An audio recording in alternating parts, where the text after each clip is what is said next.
డబ్బు, అనారోగ్యం, ఉద్యోగం, వ్యాపారం అప్పులతో బాధపడుతున్నారా? వెంటనే జేకేఆర్ గురువు గారికి కాల్ చేసి అపాయింట్మెంట్ తీసుకోండి.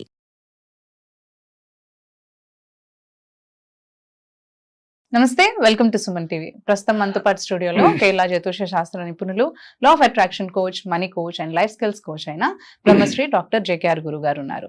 ఈ గురువు గారు మనకి పుట్టిన తేదీ అంటే మనకి డేట్ ఆఫ్ బర్త్, రోజు, టైం ఏవి తెలియకపోయినా కానీ పుట్టుమచ్చల శాస్త్రం ద్వారా లేదంటే హస్తరేఖల శాస్త్రం ద్వారా, ప్రశ్న శాస్త్రం ద్వారా కూడా మీ జ్యోతిష్యం అనేది చెప్పగలుగుతారు. అయితే ఈ గురుగారితో ఈ రోజు కొన్ని విషయాలు మనం అడిగి తెలుసుకుందాం. గురుగారు నమస్కారం అండి. నమస్కారం అమ్మా. గురుగారు, తల్లి, ప్రతి ఒక్కరికి, ప్రతి ఏ మానవుడికైనా ఒక కామన్ సమస్య ప్రతిసారి ఉంటుంది. అది చిన్నదైనా పెద్దదైనా. అదేంటంటే మెయిన్ గా అప్పులు. అవును. ఏదో ఒక అవసరానికి, అంటే ఇల్లు కొనడానికో లేదంటే కెరియర్ కో లేదంటే ఏదో ఒక అవసరానికి కంపల్సరీ ఏదో ఒక టైంలో అప్పు తీర్చుకునే ఉంటాడు ఆ అబ్బాయి. అది కానీ దాన్ని మనం తీర్చాలంటే కొన్నిసార్లు తీర్చగలుగుతారు కొంతమంది, కొన్నిసార్లు ఏంటంటే అసలు అది ఎంత తీర్చాలని ప్రయత్నించినా కానీ తీరకుండా అలాగే ఇంకా ఇంకా అప్పుల్లోకి వెళ్ళిపోతూ ఉంటారు. అవునమ్మా. అయితే ఈ సమస్యకి మనకి లా ఆఫ్ అట్రాక్షన్ ద్వారా ఏమైనా రెమెడీ ఉందంటారు? అసలు మంచి క్వశ్చన్ తల్లి. ఎందుకంటే సహజంగా 100% అంటే 90% ఇదే సమస్యతో ఫీల్ అవుతా ఉంటారు. కరెక్ట్. అయితే నేను ఆ పదాన్ని కూడా పలకటానికి ఇష్టపడను. ముందు కూడా చెప్పారు మీరు, గతంలో కూడా చెప్పారు. ఆ పదం పలికితే అది పెద్ద పాపము అంటాను నేను. ఎందుకని? అప్పు చేయటం కూడా పాపమే అంటాను నేను. ఆ ఫీల్ తో ఉండాలన్నాను. అప్పు చేయడం పాపం అంటే దాని నా ఉద్దేశం ఏంటంటే ఆ ఫీలింగ్ మీలో ఉండాలి. అప్పు అంటే ఒక భయంకరంగా చేయటం పాపము అనే ఫీల్ మీలో ఎప్పుడైతే వచ్చిందో అప్పు చేయాలని థాట్ కూడా మీకు రాదు. నాయనా ఈ పదం వాడితే నీకు అరిష్టము అని ఎవరన్నా చెబితే ఆ పదం వాడలేం కదా మనం. అందుకని నేను అంత ఘాటుగా చెప్తున్నాను.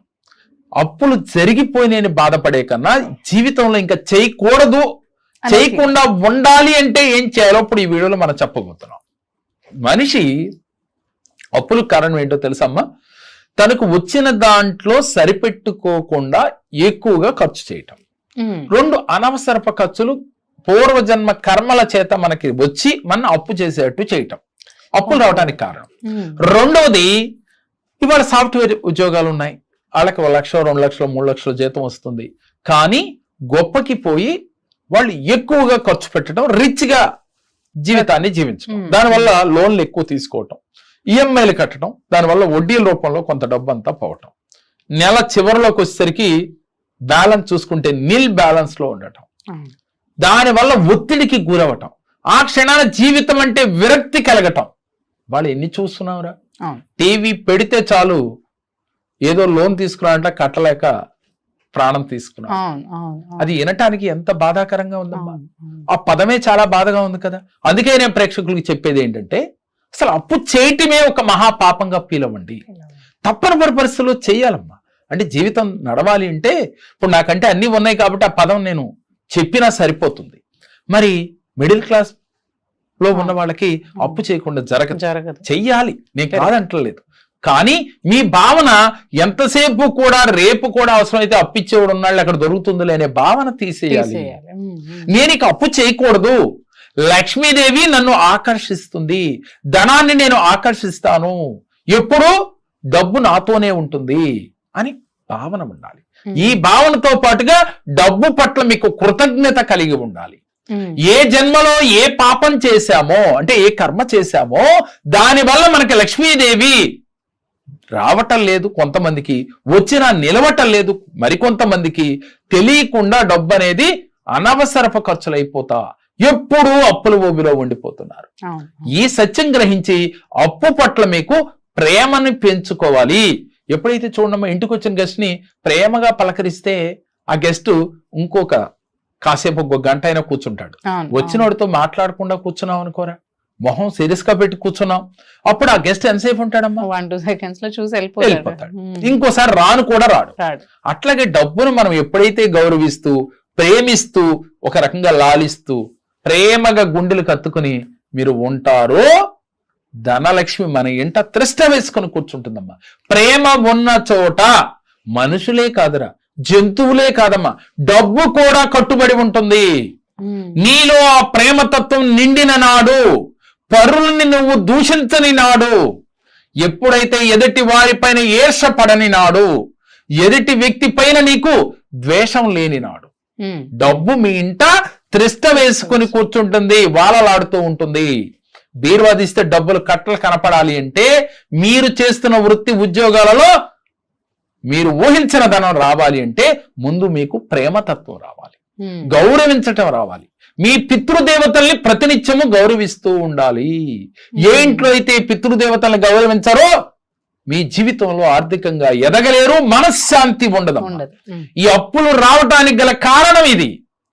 అయితే చాలా మంది అనుకుంటారు పితృదేవతలు ఏంటి సార్, వాళ్ళ వల్ల ఏమొస్తుంది అని అంటే వాళ్ళ ఆత్మలు ఘోషిస్తూ ఉంటాయి అంటమ్మా. ఎందుకంటే పైనుంచి ఆత్మ ఘోషిస్తడం అంటే బాధపడుతూ ఉంటాయి. ఎప్పుడైతే బాధపడుతూ ఉంటాయో ఆ ఇంటికి శుభం కలగదు. శుభం కలగాలి అంటే ప్రతి మనిషికి డబ్బే కదరా, డబ్బు ఉంటే ఆటోమేటిక్ గా కొన్ని సుఖాలు వస్తాయి. వీడి దగ్గర లేకపోయినా కొనుక్కుని తెచ్చుకునే పరిస్థితులు కూడా ఉంటాయి ఆనందాన్ని. అదే విధంగా అలాంటి డబ్బు రావాలన్నా, ఆనందం రావాలన్నా, ఆరోగ్యం రావాలన్నా ఇంటి పెద్దలు ఆత్మ ప్రశాంతంగా ఉండాలి. అవును, చాలాసార్లు విన్నాను. అంటే దేవుడు ఆశీర్వదించినా కానీ మధ్యలో వీళ్ళు స్టాప్ చేస్తే అసలు ఆ ఆశీర్వాదం కూడా రీచ్ అవ్వదంటారు అంటారమ్మా. కానీ నేటి కాలంలో ఏమైపోయిందో తెలుసా తల్లి, చనిపోయిన సంవత్సరం తర్వాత వాళ్ళని చూసే పరిస్థితి లేదు. కొంతమంది ఇంట్లో వాళ్ళ ఫోటోలు కూడా పెట్టరు. నేనే ఉంటానమ్మా, ఫోటో పెట్టమని పర్లేదురా తల్లి. ఎందుకని ఆ రూపం మన గుండెలో ఉండాలి. ఫోటోలు పెట్టి పబ్లిక్ కోసం గోడ చుట్టూ వాళ్ళ ఫోటోలు పెడితే ఉపయోగం లేదు. వారిని మన గుండెలో పెట్టుకుని చూడాలి. ఎప్పుడైతే వారి మంచో చెడో కార్యక్రమాలు ఉన్నప్పుడు ప్రతినిత్యం వారికి మనసులో ఒక నమస్కారం పెడితే ఆనందిస్తా ఉంటారు. వాళ్ళని గౌరవిస్తూ ఉండాలి, గుర్తించాలి. చాలా మంది వాళ్ళ పేర్లు పెట్టుకుని పిలుస్తూ ఉంటారు, అది కూడా తప్పే అంటాను నేను. ఎందుకని వాళ్ళ పేరు పెట్టుకుని ప్రతిరోజు ఆ పిల్లల్ని తిడతా ఉంటే అది తప్పే కదా. ఎందుకు మీకు అది కూడా చేయాల్సిన పని లేదమ్మా. వాళ్ళ మీద ప్రేమను నువ్వు పేర్లు పెట్టుకునో ప్రతినిత్యం పంచవక్ష పరమండాలని వాళ్ళ ఫోటోల ముందు పెడితే కాదు, ప్రతినిత్యం వారికి కొన్ని కర్మలు చేస్తూ వారిని గౌరవిస్తూ తిథుల నాడు కనీసం వారికి చేయవలసిన ధర్మం చేస్తూ ఉంటే వాళ్ళ ఆత్మ మిమ్మల్ని దీవిస్తుంది. మీకు అష్టైశ్వర్యాలు ఎందుకు రావు అంటే మీ గీతలో ఉంది, ధనలక్ష్మి గీతలో ఉంది. కొన్ని చాట్లు చూసినప్పుడు తల్లి నాకు ఇతను చాలా గొప్పవాడు అవుతాడు అనిపిస్తుంది. కానీ అతను చూస్తే ఇందాక ఆ పదం నేను వాడినన్నా కదా, అలాంటి బాధల్లో ఉంటాడు, కూరుకుపోయి ఉంటాడు. ఎందుకు ఇలా జరిగింది అని అంటే అతను క్వశ్చన్ చేస్తాను, అయ్యా నువ్వు ఈ తప్పు చేస్తున్నావు అని. అవును సార్ అని అంటాడు. అప్పుడు అర్థం అవుతా ఉంటుంది, అయ్యా నీకు గీతలో ఉన్నా నువ్వు డబ్బును అందుకోలేకపోతాను, కారణం నీ పితృదేవతల ఆశీర్వాదం నీకు లేదు.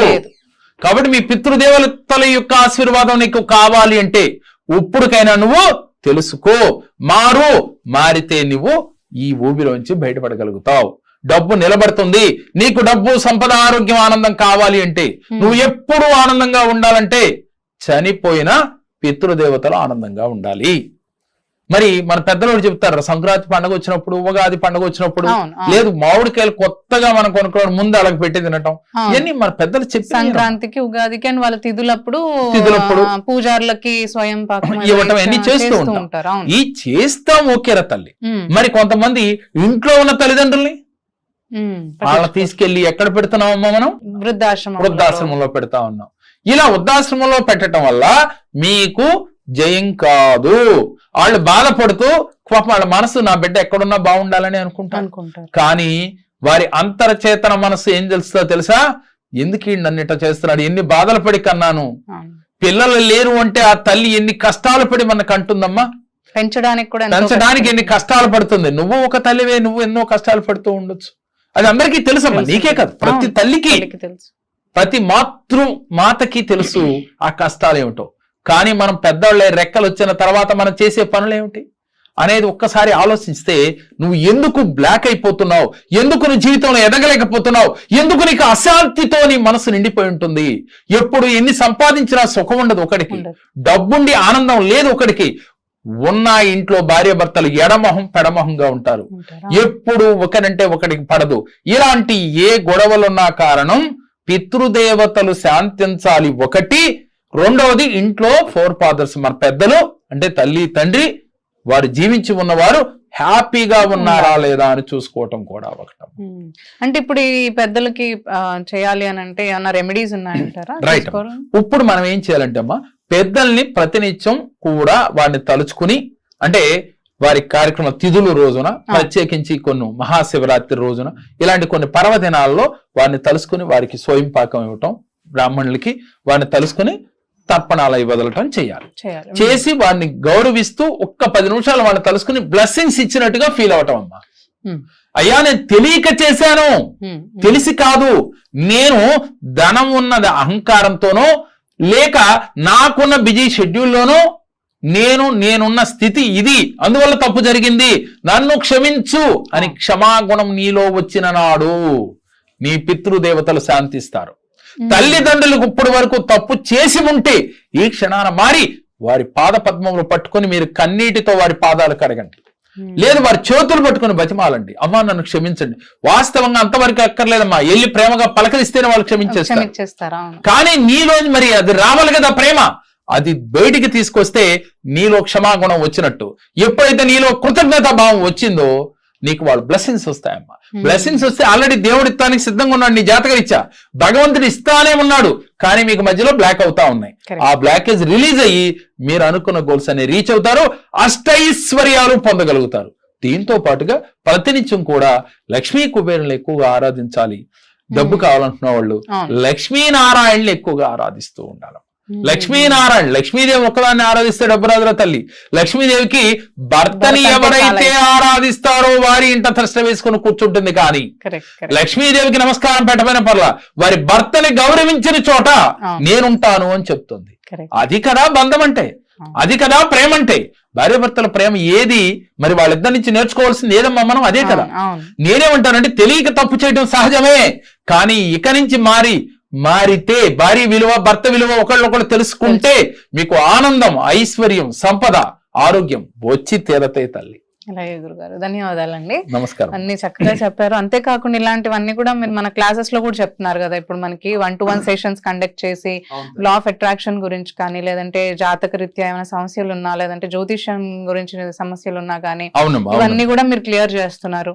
అయితే మనకి నంబర్స్ నుంచి కాంటాక్ట్ చేసి మీ ద్వారా, అంటే మిమ్మల్ని కాంటాక్ట్ చేసి ఈ 1-to-1 సెషన్స్ అనేవి అటెండ్ అవ్వచ్చు. అంతేకాకుండా మనకి ఎవ్రీ మంత్ కూడా క్లాసెస్ కూడా రన్ చేస్తాం, ప్రతి నెలలో జరుగుతా ఉన్నాయి. అలా క్లాసెస్ కూడా మనకేంటి వెబినార్స్ అంటే ఆన్లైన్ క్లాసెస్ రన్ చేస్తున్నాం. అండ్ 1-to-1 సెషన్స్ అయితే ఆన్లైన్ ఆఫ్లైన్ రెండు కూడా చేస్తున్నాం. ఇందులో ఎక్కువగా మనకి ఇలాంటివే చాలా సమస్యల గురించి మీరు డిస్కస్ చేయడం అండ్ వాళ్ళకి టెక్నిక్స్ కూడా చెప్పడం జరుగుతుందమ్మా. ఏం లేదురా, వీటిలో వాళ్ళు గనక నమ్మకంతో వస్తే వాళ్ళ సమస్య ఏదైనా సరే, నేనేమంటానంటమ్మా, సమస్య లేని మనిషి లేడురా. ఏదో ఒక సమస్య మనిషిని వేధిస్తుంది, ఆ సమస్య నుంచి బయటికి తీసుకురావటమే ఈ కేరళ జ్యోతిష్యం యొక్క లక్ష్యం అమ్మా. అంటే నా మోటో ఒకటేరా తల్లి, అందరూ ఆనందంగా ఉండాలి, అందరూ ఐశ్వర్యంతో ఉండాలి, అందరూ హ్యాపీగా ఉండాలి, కుటుంబ సమేతంగా కలిసి ఆనందంగా గడపాలమ్మా.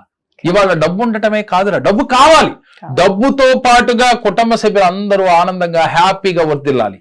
ఈ మోటోతోనే ఈ కేరళ జ్యోతిషాన్ని స్థాపించడం జరిగిందిరా.